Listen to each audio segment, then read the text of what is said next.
Alors, bonjour à tous et à toutes. Vous m'entendez? C'est bon? Super. Alors, donc je m'appelle Blanche Lascar, je travaille pour la ville de Paris, plus précisément pour la direction de la propreté et de l'eau, et plus précisément encore pour le service de réduction des déchets, d'innovation et de partenariat. Moi, je suis là pour vous parler de la loi AGEC, donc la loi anti-gaspillage pour l'économie circulaire, qui a été passée en 2020 en France. Donc ma présentation elle va se diviser en deux parties. D'abord, je vais vous parler de la loi AGEC. C'est une loi qui est très très longue, donc il va y avoir beaucoup d'informations. Tenez-vous prêts et prêts. Et ensuite, je vais vous parler de deux exemples qui vont vous permettre de comprendre comment cette loi elle impacte notre action en tant que municipalité. Et avec les contraintes parisiennes en plus. Donc, qu'est-ce que c'est la loi AGEC? D'abord, il faut comprendre qu'elle n'arrive pas tout seul. En fait, elle est déjà dans un écosystème de lois qui sont assez volontaristes.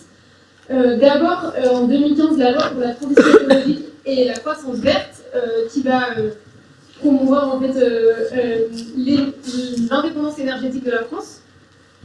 Ensuite, en 2018, la loi EGalim, qui du coup va rendre accessible une nourriture saine et durable pour toutes et tous, et qui va aussi par ailleurs limiter énormément l'utilisation du plastique à usage unique dans la restauration française, collective ou professionnelle d'ailleurs. Ensuite, la loi de climat et énergie qui est passée en 2019 et qui là va faire sortir la France de l'énergie fossile. Et enfin, donc, en 2020, la loi anti-gaspillage pour une économie circulaire qui a 130 articles et qui va transformer l'économie linéaire de la France, enfin qui a pour ambition de transformer l'économie linéaire de la France en économie circulaire. Je voulais juste rajouter d'ailleurs qu'au niveau des sacs plastiques, par exemple, en fait, la France elle a commencé à lutter contre le plastique un petit peu plus tôt que la loi AGEC. Donc les sacs plastiques, ils sont déjà interdits en fait en 2016. Donc à partir de 2016 en France, on ne peut pas donner un sac gratuit en caisse. Donc on doit faire payer les clients et les clientes pour ces sacs. Ils deviennent, l'interdiction elle est étendue encore à partir de 2018. Et la loi AGEC elle va insister encore sur cette interdiction et on va le voir dans les slides suivantes. Donc cette loi elle est divisée en 5 axes. Le premier, sortir du plastique à usage unique. Le deuxième, améliorer l'information des consommateurs et des consommatrices. Le troisième, combattre le gaspillage et promouvoir le réemploi à travers des entreprises de l'économie sociale et solidaire. Le quatrième, lutter contre l'obsolescence programmée. Et le cinquième, produire mieux. Je crois.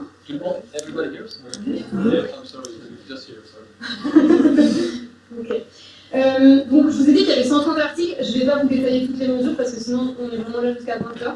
Donc avec mon équipe on a décidé de prendre uniquement ce qui nous impacte nous, la ville de Paris.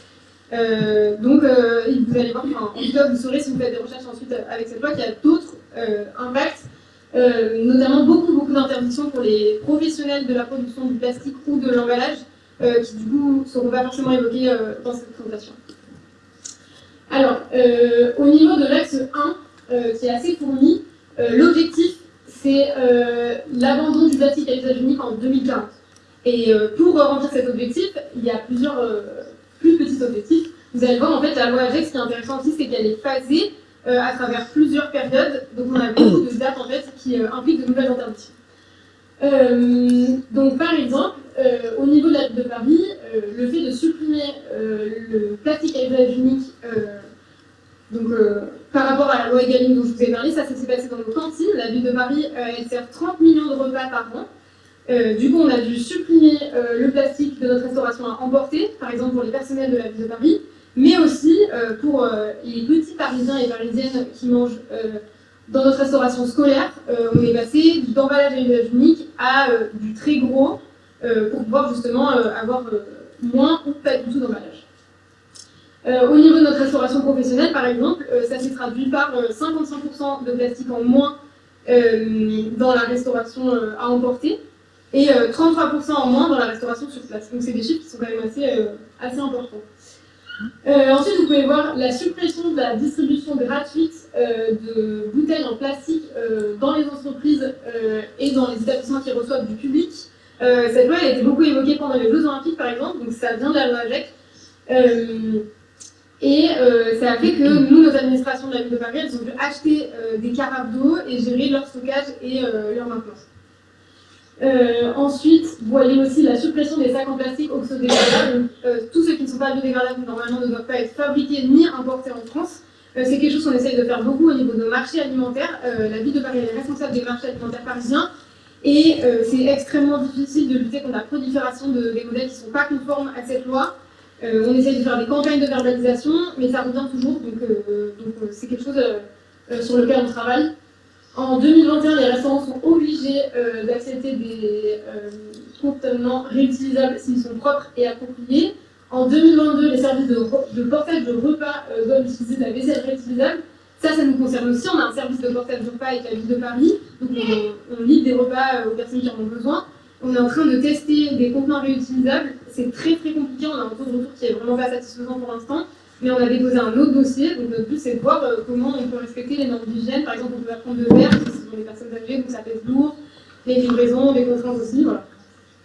Et en 2022, les établissements qui reçoivent du public, en l'occurrence plus de 301 personnes, doivent avoir un accès à l'eau potable et la signalétique correspondante. Ça nous concerne aussi à travers nos bâtiments sportifs en particulier. Donc on a souvent, même presque tout le temps des sanitaires, mais on n'a pas encore un point où on peut correctement remplir sa gourde partout. Donc ça fait partie des choses qu'on est en train de voir. Malheureusement, ça coûte extrêmement cher. En fait, on a énormément de bâtiments publics à Paris, donc on est en train de regarder combien on devrait investir. Alors, au niveau de l'axe 2, il y a un seul item qui concerne la ville de Paris, c'est l'harmonisation des couleurs des bacs qui sont mis à disposition des Parisiens et des Parisiennes. Donc, vous le voyez là, voilà, ça c'est notre bac d'ordures résiduelles. Il n'est pas noir, il devrait. Voilà, donc on est en train de le changer. Au niveau du verre, là aussi, il est censé être changé, mais on s'est dit deux poubelles en même temps, ça fait beaucoup, donc on va faire un petit peu plus productivement.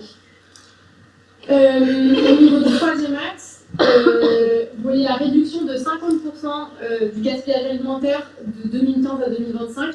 Ça nous concerne aussi. On est en train d'optimiser nos logiciels de commande du coup, pour la restauration scolaire, former les personnels. On essaie aussi de faire participer les enfants à la conception des menus. Et comme ça nous permet d'essayer de limiter fortement notre gaspillage. Vous voyez aussi que du coup, c'est la transposition de la réglementation européenne. Donc, les biodéchets doivent être collectés séparés. Ça, c'est quelque chose qu'on est en train de mettre en place. Vous voyez nos premiers plans d'apport volontaires ici qui ont été mis en place sur l'espace public à côté des marchés alimentaires. Ça fait 2 ans qu'ils existent. Et là, vous voyez le dernier de nos points de collecte pour les déchets alimentaires. On a mis en place en fait, des points de collecte à l'extérieur parce qu'on a beaucoup de locaux poubelles qui sont trop petits, comme Paris est très dense. Et du coup, on a ajouté un petit point pour les déchets alimentaires. Il y a bien sûr le compost qui est mis en place depuis 2010 à Paris. Et vous voyez un petit bioso aussi. Une autre chose qui nous concerne, c'est la généralisation du tri sur l'espace public en 2025. Donc ça, on y travaille aussi. On a déjà des petits abribacs ici qui sont mis sur l'espace public qui permettent le tri. On a commandé une étude pour voir combien on en aurait besoin pour que ça couvre tout le territoire parisien, parce qu'on s'est rendu compte qu'en fait, suite à ces politiques des années environ 90 où on disait que plus de poubelles, ça voulait dire moins de déchets, en fait, on a plein d'équipements sur l'espace public et on est plutôt intéressé en ce moment par la dédensification de nos rues. Alors, le quatrième axe, il propose notamment de créer un bonus réparation et de mettre plein de choses en place pour favoriser la réparation. Qu'est-ce que c'est que le bonus réparation? Donc là, vous voyez la version de Refashion, l'éco-organisme qui s'occupe du textile en France. En fait, l'éco-organisme va payer une part de la réparation que vous faites chez un réparateur ou une réparatrice professionnelle. Ça fait par exemple, si vous voulez changer, donc là pour Refashion, votre fermeture écart sur votre manteau, bah, vous avez disons 8 € qui en fait est pris en charge par l'éco-organisme pour essayer de faire baisser le coût des réparations. Ensuite, au niveau du cinquième axe, vous voyez la chose dont j'ai surtout envie de vous parler, sur laquelle on va revenir, la création de nouvelles filières de responsabilité élargie des producteurs. Ça, c'est un système qui est énormément mis en France. On en a 24 qui sont soit en développement, soit en fonctionnement. Et c'est une grosse partie de comment on arrive à gérer nos déchets en France. Donc on va en parler un petit peu plus de manière un petit peu plus précise. Vous voyez aussi là une clause pour augmenter le réemploi dans les achats publics, donc fait par les administrations publiques. Voilà, je pense que c'est... donc toutes ces réformes, elles se retrouvent dans le plan qu'on est en train de préparer en ce moment, qui s'appelle le programme de prévention des déchets ménagers assimilés. Et en fait, ça nous permet de transposer cette loi et donc de promouvoir et de mettre en place de nouveaux projets avec plusieurs acteurs, notamment les éco-organismes dont je vous ai parlé. Et il est fait donc, avec beaucoup d'acteurs différents et il est validé par une consultation publique. Donc là, je vais vous présenter en fait des projets qui viennent de ce programme-là. On va passer à l'axe 2. Alors, ça, je ne voulais pas énoncer, mais ça fait aussi partie de la loi AGEC. La loi AGEC nous demande d'ouvrir nos déchetteries aux acteurs et aux actrices de l'économie sociale et solidaire et de créer une zone de réemploi pour que les objets qui sont amenés dans nos déchetteries qui peuvent être réemployés le soient, en fait. Parce que pour l'instant, nous, nos déchetteries, vous les mettez dans la benne, ça va être recyclé, mais ça ne va pas forcément être réemployé. Et juste pour rappel, en France, nos déchetteries, elles sont destinées majoritairement aux objets qui sont, on appelle ça soit des encombrants, soit des objets occasionnels.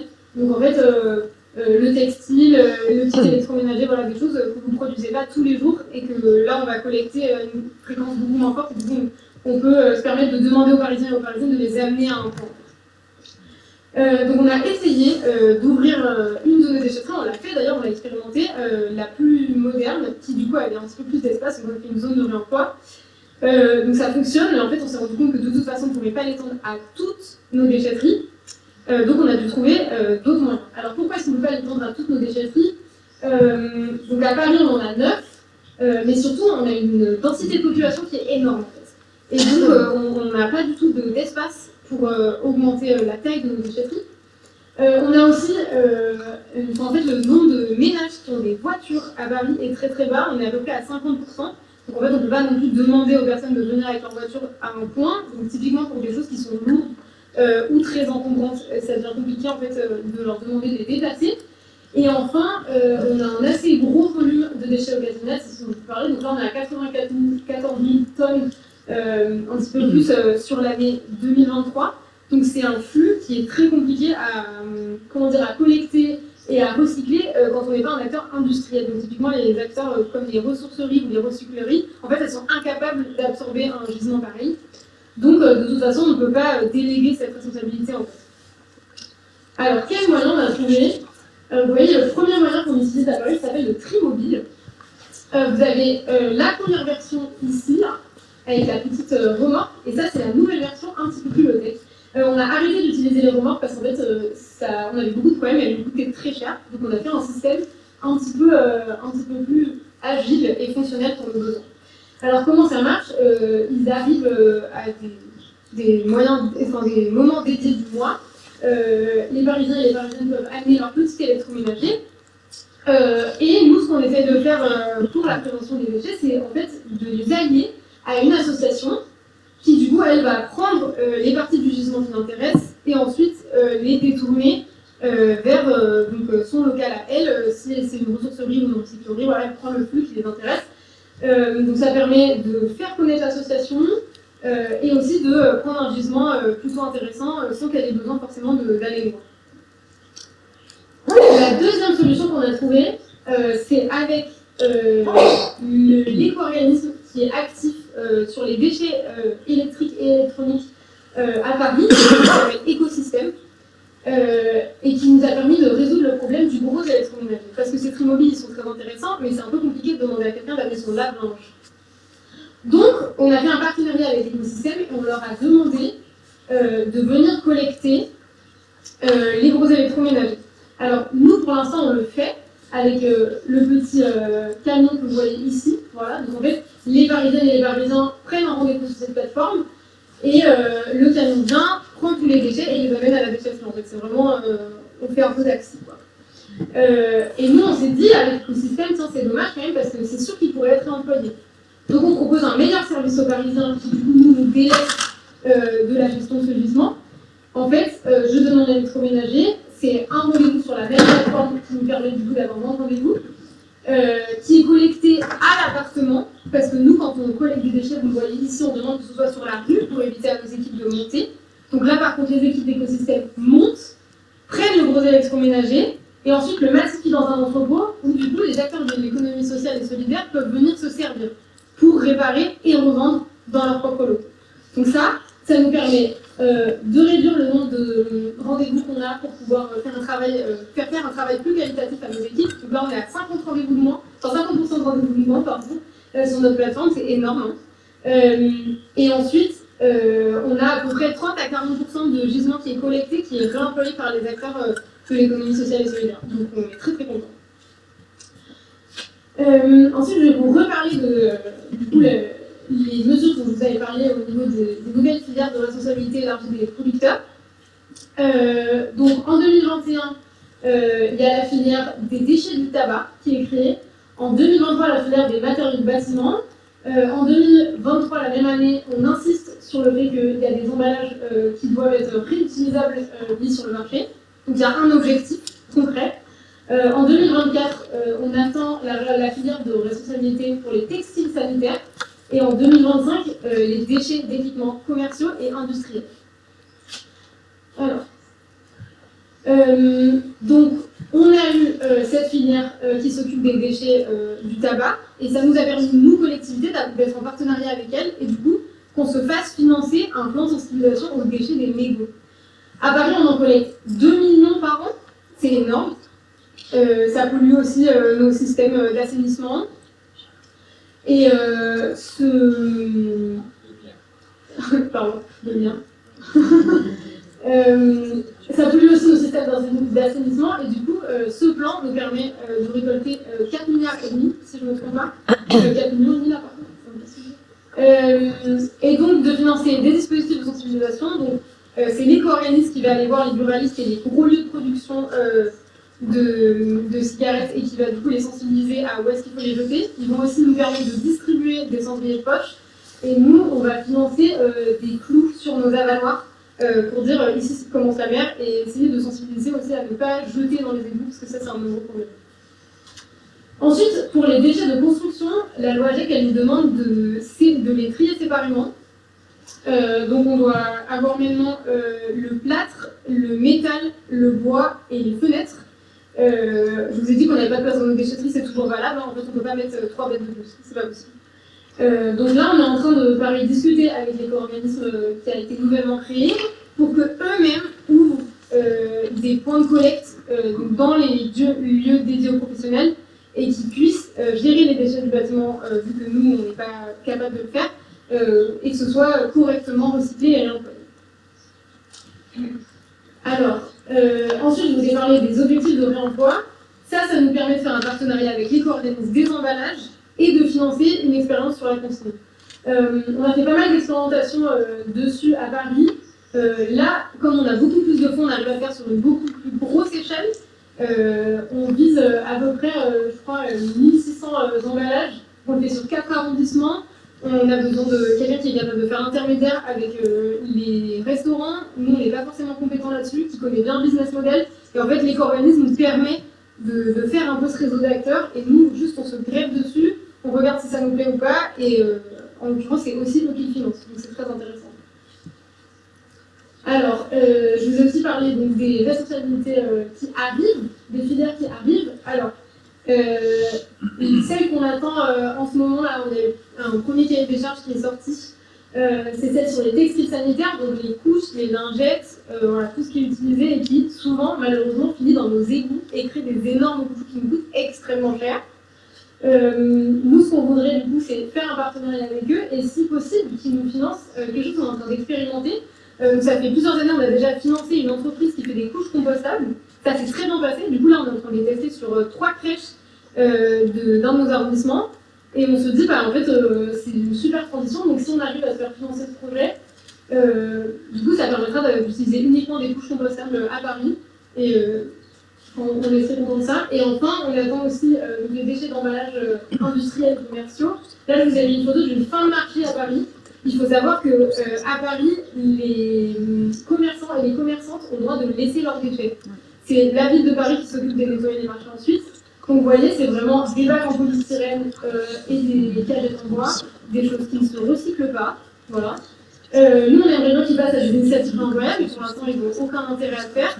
À partir du moment où ils payent un coût plus élevé pour des options jetables, ça ne permettra de peut-être les encourager à passer à autre chose. Voilà. Merci beaucoup.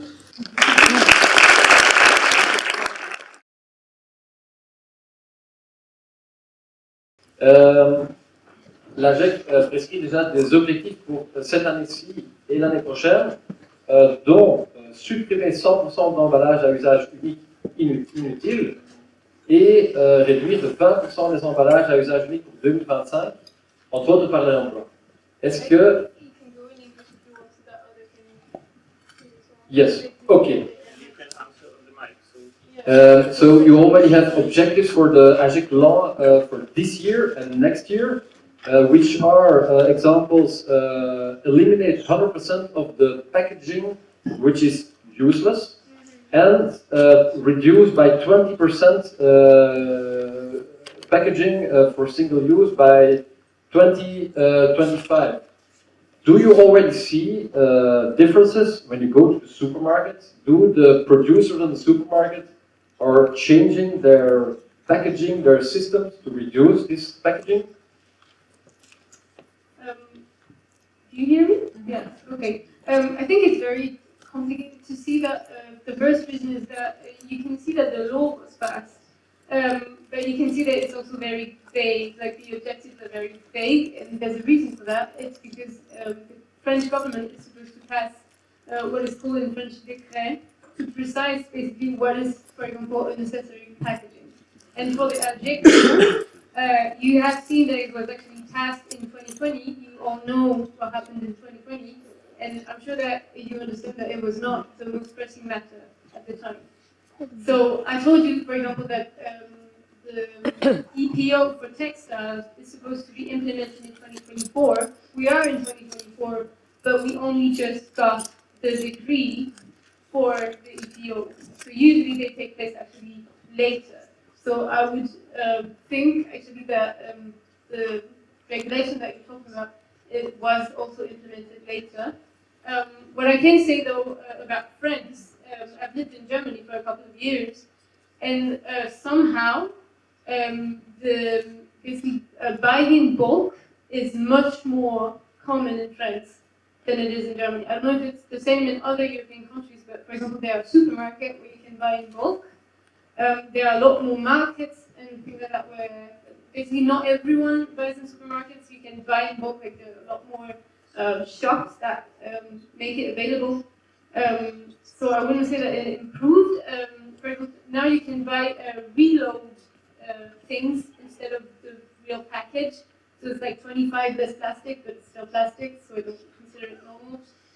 And also, I think it's like in every country, in the supermarket, now there are more reusable alternatives available for like toothbrushes or something like that. But in the AGEC law, for example, there was also a mandatory bulk section for every supermarket above, I think it was like 400 like square meters.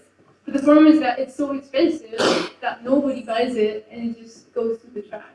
So I think that it was also badly implemented, and I do think that the supermarket are not really like doing their part. So that They're not doing their best. But that brings me to another question. Like we as an organization, City Doors, we have also talks with a company, a big supermarket brand in Belgium, which is Colruyt, for example.